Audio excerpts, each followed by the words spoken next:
to always think again and again about the fact that the Spirit is omnipotent, always present, all-knowing, and, beyond this, endless luck, endless beauty, endless value. Actually, the value of all things lets the word creation become absolutely important for the human and brings forth evolution-related changes within him. 147. As often as the words spirit and creations are impressed upon him, there occur within him psychological changes of the greatest importance. 148. His feelings and all of his senses change. 149. The clearer his spiritual intelligence becomes through it, the more his personality gains power, and the more blessed will be his life. 150. A wise one full of spirit consciousness sees what will happen in the most distant future, perhaps even billions of years later, and he has the life forms and humankind's entire past before his eyes. 151. Thus, the greatest knowledge is given unto him. 152. Yet, how is this possible? 153. Such a human has the necessary requirements within his interior, in the spirit. 154. As the light may be perceived through the closed eyelids, as lies within every human creative presence, the entire spiritual realm, however, it is visible only to those who are actually able to look inward through their inner eye. 155. It can only be useful to those who offer all requirements. 156. Every human bears within him the entire kingdom of spirit, but it is covered and beaten with ignorance, errors, imperfection, evil, mistakes and restrictions of all sorts, which have to be changed into their opposites through the recognition and acceptance of truth. 157.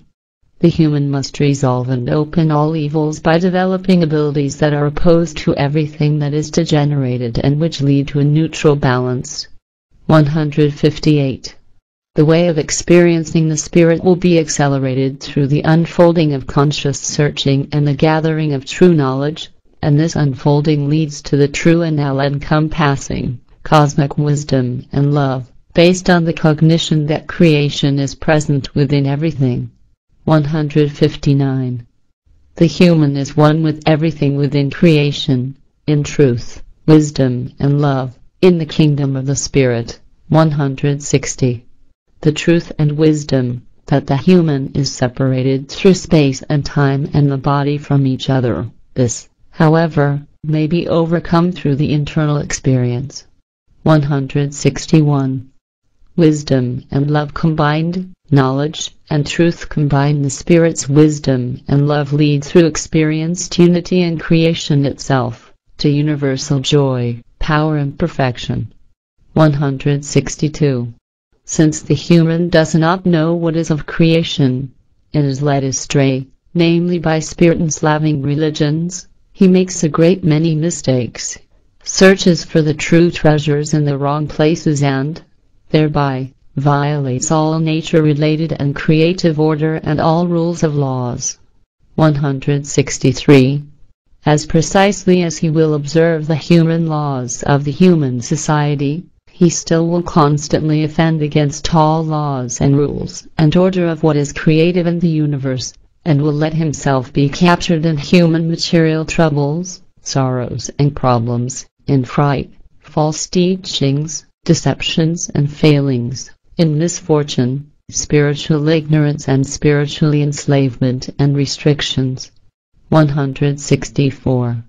Exactly what is of greatest value will be made unobtainable by unreal religions and human ignorance. 165. To the human, this ignorance and the misleading religions disguise that which is the source of all valuable things, the life of his life and the light of all intelligence, the Spirit and the creation. 166. The human shall accept the entire realm of his daily life and his experiences as creative. 167. He shall see himself everywhere in space, in the times and in all things. 168. He himself shall be everything and shall evoke all that is created in everything, and, in this way, shall bring it to recognition and experience. 169. For, in everything is the creation, and everything is enlivened through its spirit, through which everything is one in everything. 170. However, the question remains how the human may identify himself with everything when he does not know the spirit's path.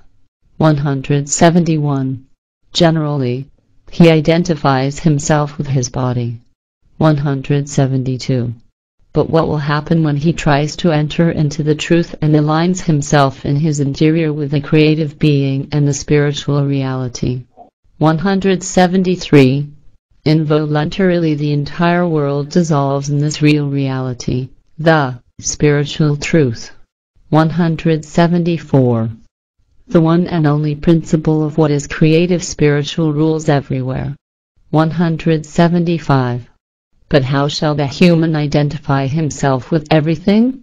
176. The human shall see himself for just what he really is. 177. Generally he identifies himself with his body. 178. He cares for it like it were a gem. He nurtures it and takes trouble for it until self-sacrifice. 179. He surrounds it with pride, junk and a stupid delusion, while he lets his spirit become stunted. 180. However, a little bit of pain makes him angry, sullen and uncomfortable against other ones, or he even starts complaining and crying, has self-pity and robs himself of his life. 181. He surrounds his body with some nondescript halo and with vanity, fear, sorrow, pride and problems. 182. More and more often, everything revolves around his body only. 183. Often he extends his body identity towards his material possessions, or he gets upset if some fellow man involuntarily touches it. 184. Yet, what will a human do about it when he has recognized the spiritual truth? 185. He will identify himself with all things and all the world's life forms and the universes. 186. A human full of creative spiritual wisdom, full of knowledge, truth, love and cognition, knows that from the truth everything originated, originates and will originate for all eternity. 187. Therefore, he identifies himself with each and everything. 188. In his spiritual consciousness, he will always be in his innermost part one with each and everything. 189. In his interior, in his spiritual consciousness, he will identify himself with everything in the universe, in the same manner that the other one, who thinks materialistically, identifies himself with his body, with his money, his possessions, his confused speaking and teaching, and with the sound of his voice. 190. But when the human identifies himself with everything in the universe, no hate and no greed made well within him anymore, because he makes no more selfish differences. 191.